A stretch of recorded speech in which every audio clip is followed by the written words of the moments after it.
ನಮಸ್ತೆ ಎಲ್ರಿಗೂ. ನನ್ನ ವಾಯ್ಸ್ ಸ್ವಲ್ಪ ಹೋಗಿದೆ, ಅಡ್ಜಸ್ಟ್ ಮಾಡ್ಕೊಳ್ಳಿ. ಇವತ್ತು ನಾನು ಹೀರೆಕಾಯಿ ಪಲ್ಯ ಮಾಡೋಣ ಅಂತ ಅಂದ್ಕೊಂಡಿದ್ದೀನಿ. ನಂಗೆ ಕುಕ್ಕಿಂಗ್ ರೆಸಿಪಿ ತುಂಬ ಇಷ್ಟ. ಬಟ್ ಇದು ವಿಡಿಯೋ ಮಾಡಿ ವಿಡಿಯೋ ಕ್ಯಾಪ್ಚರ್ ಮಾಡೋದೆಲ್ಲ ಸ್ವಲ್ಪ ಕಷ್ಟ ಅಂತ ಫೀಲ್ ಆಗುತ್ತೆ. ಇಟ್ಸ್ ಓಕೆ, ಮಾಡಬೇಕಂತ ತುಂಬ ದಿನದಿಂದ ಅಂದ್ಕೊತಿದ್ದೆ.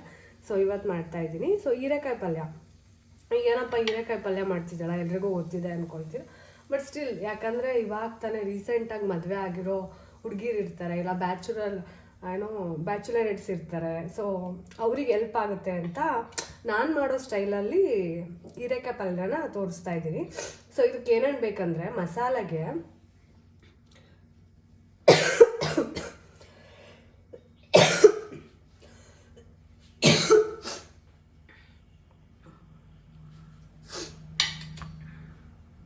ಮಸಾಲೆಗೆ ಕೊಬ್ಬರಿ, ಕೊತ್ತಂಬರಿ ಸೊಪ್ಪು, ಇದು ಸ್ವಲ್ಪ ಫ್ರೈ ಮಾಡ್ಕೊಂಡಿದ್ದೀನಿ. ಹಸಿಮೆಣಸಿನ್ಕಾಯಿ ಇಲ್ಲ ಸ್ವಲ್ಪ ಖಾರ ಅಂತ ಫೀಲ್ ಆಗುತ್ತೆ, ಹಸಿದೆಲ್ಲ ಸ್ಮೆಲ್ ಹೋಗಲಿ ಅಂತ. ಆಮೇಲೆ ಒಂದಿಷ್ಟು ಬೆಳ್ಳುಳ್ಳಿ.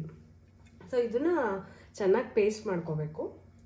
ಅದಾದಮೇಲೆ ಹೀರೆಕಾಯಿ ಇದನ್ನು ಈ ಥರ ಸಿಪ್ಪೆ ಎಲ್ಲ ತೆಗೆದ್ಬಿಟ್ಟು ಮೇಲ್ಗಡೆದು ತೆಗ್ದಿರೋದು. ಆಮೇಲೆ 2 ಹುಳಿ ಟೊಮೊಟೊ ಚಿಕ್ಕದು, ಆಮೇಲೆ 2 ಚಿಕ್ಕ ಆನಿಯನ್ನು, ಮತ್ತು ನಾವು ಹೇಗೆ ಮರೆಯೋಕ್ಕಾಗುತ್ತೆ ಅಡುಗೆಯ ರಾಜ ಕೊತ್ತಂಬರಿ ಸೊಪ್ಪು. ಸೊ ಇಷ್ಟು ಬೇಕಾಗುತ್ತೆ. ಸೊ ನಾನು ಇವಾಗ ಒಂದು ಪ್ಯಾನ್ ಆಲ್ರೆಡಿ ಕಾದ್ಬಿಟ್ಟಿದೆ. ಈ ಪ್ಯಾನ್ಗೆ ಒಂದು 3 ಸ್ಪೂನ್ ಆಯಿಲ್ ಹಾಕ್ತೀನಿ, ಸ್ವಲ್ಪ ಟೇಸ್ಟ್ ಚೆನ್ನಾಗಿ ಬರುತ್ತೆ ಅಂತ. 2.5 ಹಂಗೆ ಹಾಕ್ತೀನಿ. ಸೊ ಅದಾದಮೇಲೆ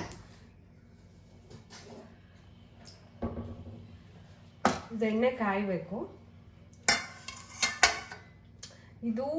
ಇದೇನು ಗೊತ್ತಾ, ಈ ತವಾ ಬಂದು ಮಿಂತ್ರಾದಲ್ಲಿ ತೊಗೊಂಡಿದ್ದು, ಮಿಲ್ಟನ್ ಕಂಪನಿದು. ಇದು ಒಂದು ದೋಸೆ ತವಾ, ಮತ್ತು ಇದಕ್ಕೆ ಒಂದು ಗ್ಲಾಸ್ ಇದನ್ನು ಕೊಟ್ಟಿದ್ದಾರೆ, ಏನು ಹೇಳ್ತಾರೆ, ಕ್ಯಾಪ. ಸೊ ಇದು ಚೆನ್ನಾಗಿದೆ ಆ್ಯಕ್ಚುಲಿ, ಕ್ವಾಲಿಟಿ ನನಗೇನೋ ಇಷ್ಟ ಆಯಿತು. ನಾನ್ ಸ್ಟಿಕ್ಕು 1400 ಏನೋ ಕೊಟ್ಟಿದೆ, I get it in offer. So ಇಷ್ಟು ಕಾದಿದೆ. ಮಸಾಲೆ ಬಾಕ್ಸ್, ಜೀರಿಗೆ ಮತ್ತು ಸ್ವಲ್ಪ ಸಾಸಿವೆ ಹಾಕ್ಬಿಟ್ಟು ಒಗ್ಗರಣೆ ಕೊಟ್ಕೊತೀನಿ ಇವಾಗಲೇ.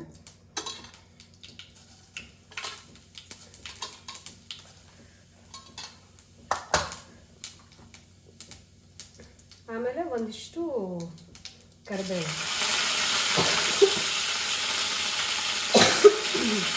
ತುಂಬ ಚೆನ್ನಾಗಿಬಿಟ್ಟಿದೆ ನನಗೆ. ಅದೊಂಚೂರು ಇದಾಗ್ತಿದ್ದಂತೆ ಟೊಮೆಟೊ ಈರುಳ್ಳಿ ಹಾಕ್ತೀನಿ.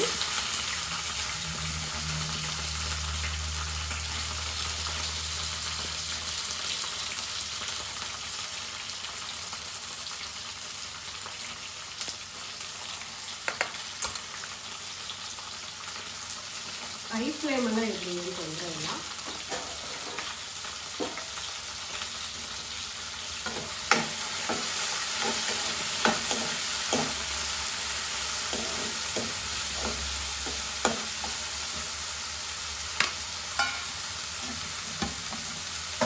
ಟೊಮೆಟೊ ಸ್ವಲ್ಪ ಬೇಗ ಬೇಯಲಿ ಅಂತ ನಾನು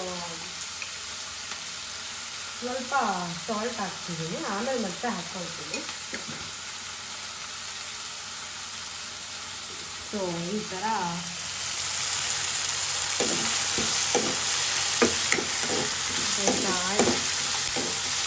ಸಾಕಿದ್ದು ನಾವೊಂದು 4-5 ಜನ ರೊಟ್ಟಿ ಜೊತೆಗೆ ಇದು ಮಾಡ್ಬೋದು. ಇವಾಗ ನಾನು ಪಲ್ಯ ಮಾಡ್ತೀನಿ, ಅವ್ವ ಕೈ ರೊಟ್ಟಿ ಮಾಡ್ತಾರೆ, ತುಂಬ ಚೆನ್ನಾಗಿರುತ್ತೆ.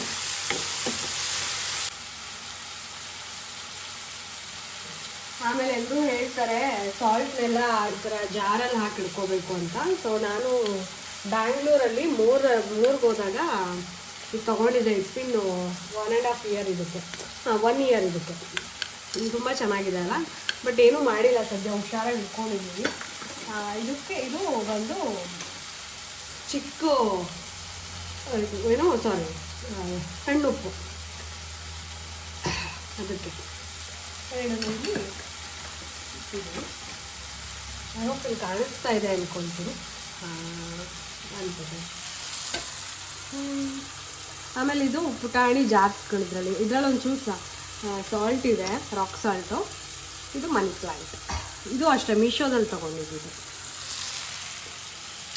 ಸೊ ಫ್ರೈ ಆಗ್ತಾ ಇದೆ ಚೆನ್ನಾಗಿ. ಫ್ರೈ ಆಗ್ತಿದ್ದಂತೆಯೇ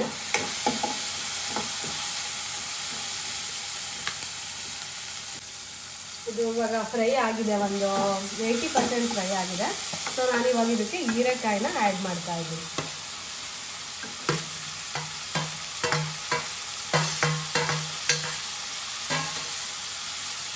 ಸೊ 80% ಏನಕ್ಕೆ ಫ್ರೈ ಮಾಡ್ಕೋಬೇಕಂದ್ರೆ ಇದು ಹೀರೆಕಾಯಿನೂ ಬೇಯಬೇಕಲ್ವ, ಮತ್ತು ಅವಾಗ ಫುಲ್ಲು ಟೊಮ್ಯಾಟೊ ಮತ್ತು ಆನಿಯನ್ ಫುಲ್ ಬೆಂದೋಗ್ಬಿಡುತ್ತೆ. ಹಾಗಾಗಿ 80%ನ ಬೇಯಿಸ್ಕೊಂಡ್ರೆ ಸಾಕು.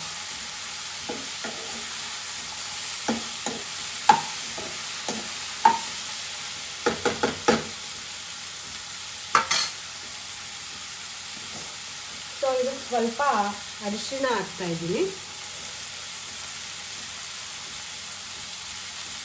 ಇದು ಸ್ವಲ್ಪ ಫ್ರೈ ಆಗಲಿ ಚೆನ್ನಾಗಿ. ಇದಕ್ಕೆ ಗ್ಲಾಸ್ ಬೌಲ್ ಹೇಳಿದ್ನಲ್ವಾ, ಸಾರಿ ಬೌಲ್ ಕ್ಯಾಪ್. ಸೊ ಇದೆ. ಸೊ ಇದನ್ನ ಇವಾಗ ಕ್ಲೋಸ್ ಮಾಡಿದ್ರೆ ಲಿಡ್ನ ಆಯಿತು. ಸೊ ಇದು ಒಂದು 10 ಮಿನಿಟ್ಸ್ ಹಂಗೇನೆ ಬಿಡ್ತೀನಿ. ಅದು ಇದಾಗಲಿ. ಅಷ್ಟರಲ್ಲಿ ನಾನು ಮಸಾಲ ರುಬ್ಕೊಳ್ತೀನಿ. ಸೊ ಅವಾಗ ಬೇಗ ಆಗುತ್ತೆ ಪಲ್ಯ. ಅಂದರೆ ಮಸಾಲೆಗೆ ಏನೇನು ಬೇಕೋ ರೆಡಿ ಮಾಡಿಕೊಂಡು ಒಂದು ಸೈಡು ಇಷ್ಟನ್ನು ರೆಡಿ ಮಾಡಿ ಇಟ್ಕೊಂಡ್ರೆ ಪಲ್ಯ ಕೂಡ ಬೇಗ ಆಗುತ್ತೆ. ಸೊ ಈ ಜಾರ್ಗೆ ಒಂದಿಷ್ಟು ಮೆಣಸಿನ್ಕಾಯಿ, ನಾನಿಲ್ಲಿ ಒಂದು 5 to 6 ಹಸಿಮೆಣಸು ಹಾಕ್ತಿದ್ದೀನಿ, ಬಿಕಾಸ್ ಇದು ಖಾರ ಇದೆ. ಅದಾದಮೇಲೆ ಕೊತ್ತಂಬರಿ ಸೊಪ್ಪು,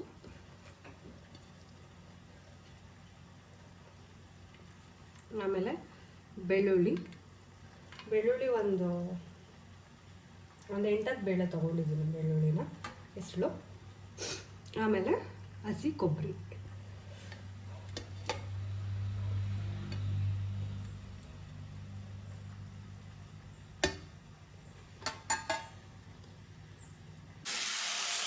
ಸೊ ಇವಾಗ 10 ಮಿನಿಟ್ಸ್ ಆಗಿದೆ. ಸೊ ಇದೆಲ್ಲ ಬೇಯ್ಕೊಂಡಿದೆ ಚೆನ್ನಾಗಿ. ಇದಕ್ಕೆ ಇವಾಗ ರುಬ್ಕೊಂಡಿರೋ ಮಸಾಲ ಮತ್ತು ಹುಣಸೆ ರಸ ಮತ್ತು ಬೆಲ್ಲ ಇಷ್ಟು ಹಾಕಬೇಕು. ಆಮೇಲೆ ಇನ್ನೊಂದೆರಡು ಪೌಡರ್ಸ್ ಇದೆ, ಅದನ್ನು ಹೇಳ್ತೀನಿ ಏನೇನು ಅಂತ.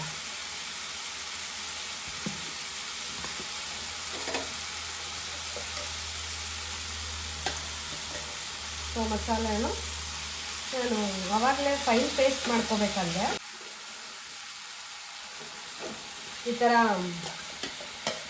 ಫೈನ್ ಪೇಸ್ಟು ಮಾಡ್ಕೋಬೋದು. ಬಟ್ ಈ ಥರ ನಾನು ತರಿಯಾಗಿ ಮಾಡ್ಕೊತೀನಿ, ಆವಾಗ ಚೆನ್ನಾಗಿ ಅನಿಸುತ್ತೆ ಗ್ರೇವಿಗೆ.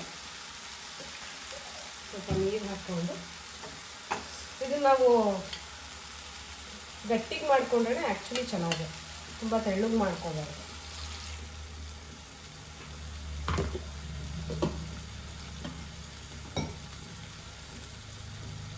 ಆಮೇಲೆ ಇದು ಆ್ಯಕ್ಚುಲಿ ಅನ್ನ ಜೊತೆಗೂ ಎಷ್ಟು ಟೇಸ್ಟಿಯಾಗಿರುತ್ತೆ ಗೊತ್ತಾ. ಸೊ ಇದಾದಮೇಲೆ ಒಂಚೂರು ಹಸಿ ವಾಸನೆ ಎಲ್ಲ ಹೋಗಲಿ. ಅದಾದಮೇಲೆ ನಾನು ಹುಣಸೆ ರಸ ಮತ್ತು ಬೆಲ್ಲನ ಹಾಕ್ತೀನಿ.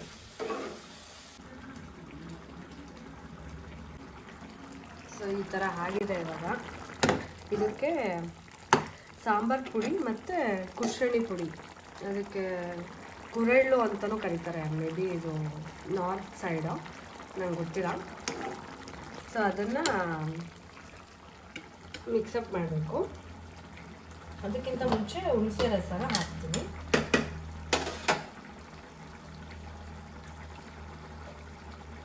ಹುಣಸೆ ರಸ ಆಲ್ರೆಡಿ ನಾನು ಹುಳಿ ಟೊಮೊಟೊ ಹಾಕಿರೋದ್ರಿಂದ ನೋಡಿಬಿಟ್ಟು ಹುಳಿನ ಹಾಕಬೇಕಾಗುತ್ತೆ. ಹುಣಸೆ ರಸ ಇಲ್ಲದೇ ಪಲ್ಯ ಒಂಥರ ಇನ್ಕಂಪ್ಲೀಟ್ ಅನ್ಬೋದು. ಹುಣಸೆ ಮತ್ತು ಬೆಲ್ಲ ಯಾಕೆ ಅಂದರೆ ಬೆಲ್ಲ ಟೇಸ್ಟ್ ಬರುತ್ತೆ. ನಮ್ಮ ಅಜ್ಜಿಯವರು ಹಾಕ್ತಾಯಿದ್ರು, ಇಲ್ಲೂ ಗಂಡನ ಮನೆಯಲ್ಲಿ ನಮ್ಮ ಅತ್ತೆನೂ ಹಾಕ್ತಾರೆ ಆ್ಯಕ್ಚುಲಿ.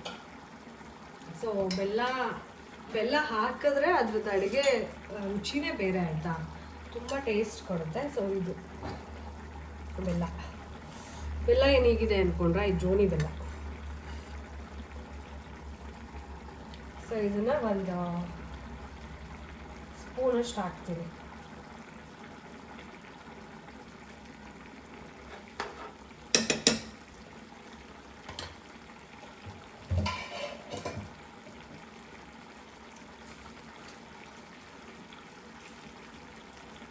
ಅದಾದಮೇಲೆ ಒಂದು ಅರ್ಧ ಸೌಟಷ್ಟು ಎಳ್ಳು ಪುಡಿ. ರುಚಿನೇ ಬೇರೆ ಆಯಿತಾ. ಆಮೇಲೆ ಈ ಕುಶಣಿ ಪುಡಿ ಅಂತ ಹೇಳಿದ್ನಲ್ಲ, ಇದನ್ನು ಎಲ್ಲ ಇದಕ್ಕೂ ಹಾಕಲ್ಲ. ಪರ್ಟಿಕ್ಯುಲರ್ ಒಂದಿಷ್ಟು ಇದಿದೆ, ಪಲ್ಯಗಳಿದೆ, ಆ ಪಲ್ಯಕ್ಕೆ ಮಾತ್ರ ಇದನ್ನು ಬಳಸ್ತೀವಿ. ಸೊ 2 ಸ್ಪೂನಷ್ಟು ಹಾಕಿದ್ದೀನಿ.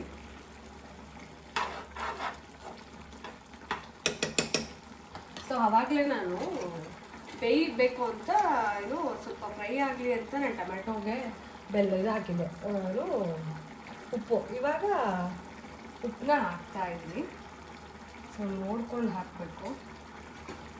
ಉಪ್ಪು ಜಾಸ್ತಿ ತಿನ್ನೋರು ಇರ್ತಾರೆ, ಕಡಿಮೆ ತಿನ್ನೋರು ಇರ್ತಾರೆ, ರುಚಿಗೆ ತಕ್ಕಷ್ಟು. ಸೊ ಉಪ್ಪು ಹೇಳೋದೇ ಹಾಗೆ ಅಲ್ವಾ, ರುಚಿಗೆ ತಕ್ಕಷ್ಟು ಅಲ್ಲ. ಸೊ ರುಚಿಗೆ ತಕ್ಕಷ್ಟು ಮಾತ್ರ ಹಾಕಬೇಕು. ಆಮೇಲೆ ಸಾಂಬಾರು ಪೌಡ್ರು ಬೇಕಾದರೆ ಹಾಕ್ಕೋಬೋದು, ಬೇಡ ಅಂದರೆ ಇಲ್ಲ. ನಾನಿಲ್ಲಿ ಒಂದು ಅರ್ಧ ಸ್ಪೂನಷ್ಟು ಸಾಂಬಾರು ಪುಡಿನ ಹಾಕ್ತಾಯಿದ್ದೀನಿ ಅಷ್ಟೆ.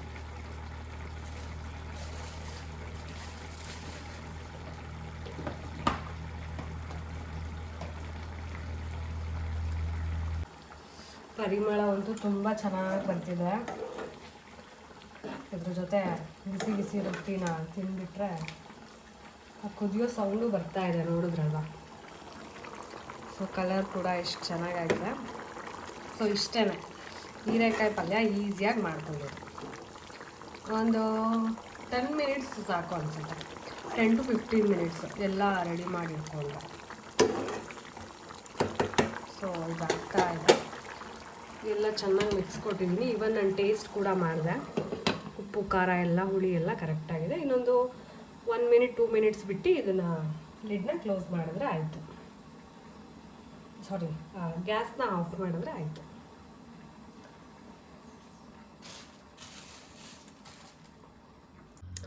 ಸೊ ಅದೇ ನಾನು ಹೇಳಿದ್ನಲ್ಲ, ಅಕ್ಕಿ ರೊಟ್ಟಿ ಮಾಡಿಲ್ಲ, ಕೈ ರೊಟ್ಟಿ ಮಾಡಿದ್ದಾರೆ. ಪಲ್ಯ, ರೊಟ್ಟಿ, ಖಾರದ ಚಟ್ನಿ, ಬೆಣ್ಣೆ. ಸೊ ಇಷ್ಟು ಇವತ್ತಿನ ನಂದು ಬ್ರೇಕ್ಫಾಸ್ಟ್ ಆಗಿರುತ್ತೆ. ಹೀರೆಕಾಯಿ ಪಲ್ಯ ಜೊತೆ ಈ ರೊಟ್ಟಿ, ಜೋಳದ ರೊಟ್ಟಿ. ಸೊ ನಾನು ಯೂಶ್ವಲಾಗಿ ಗಿಡಗಳ ಮಧ್ಯೆ ಕುತ್ಕೊಂಡೇ ತಿನ್ನೋದು, ಬ್ರೇಕ್ಫಾಸ್ಟ್ ಮಾಡೋದು ಡೈಲಿ. ಸೊ ಸ್ವರ್ಗ ಎಲ್ಲೂ ಇಲ್ಲ, ಇಲ್ಲೇ ಇದೆ. ರೊಟ್ಟಿ ಹೀರೆಕಾಯಿ ಪಲ್ಯ ಜೊತೆ ಸ್ವರ್ಗಕ್ಕೆ 3 ಗೇಣು. ನಮ್ಮ ಆರ್ಯ ಸೌಂಡ್ ಮಾಡ್ತಾ ಇದ್ದಾನೆ, ನಾನು ರೊಟ್ಟಿ ತಿಂತಾಯಿದ್ದೀನಿ, ಅವನಿಗೆ ಸ್ಮೆಲ್ ಬೇಗ ಬಂದುಬಿಡುತ್ತೆ, ಆಯಿತಾ. ಸೊ ಈ ವಿಡಿಯೋ ನಿಮ್ಗೆ ಇಷ್ಟ ಆದರೆ please do like, subscribe and share with your friends and family. ಯಾಕಂದರೆ ನನಗೂ ಒಂದು ಮೋಟಿವೇಟ್ ಆಗುತ್ತೆ, ಎಲ್ಲ ನಾನು ಸಬ್ಸ್ಕ್ರೈಬ್ ಮಾಡ್ತಿದ್ದಾರೆ, ವ್ಯೂವರ್ಸ್ ಜಾಸ್ತಿ ಆಗ್ತಿದ್ದಾರೆ, ತುಂಬ ವ್ಯೂಸ್ ಬರ್ತಿದೆ ಅಂತ ಎಲ್ಲೋ ಒಂದು ಕಡೆ ನಾನು ಮೋಟಿವೇಟ್ ಆಗ್ತೀನಿ. ಸೊ ಹೀಗೆ ನನ್ನ ವೀಡಿಯೋಸ್ನ ನೋಡ್ತಾಯಿರಿ, ಶೇರ್ ಮಾಡ್ತಾಯಿರಿ, ಸಬ್ಸ್ಕ್ರೈಬ್ ಮಾಡಿ. Thank you.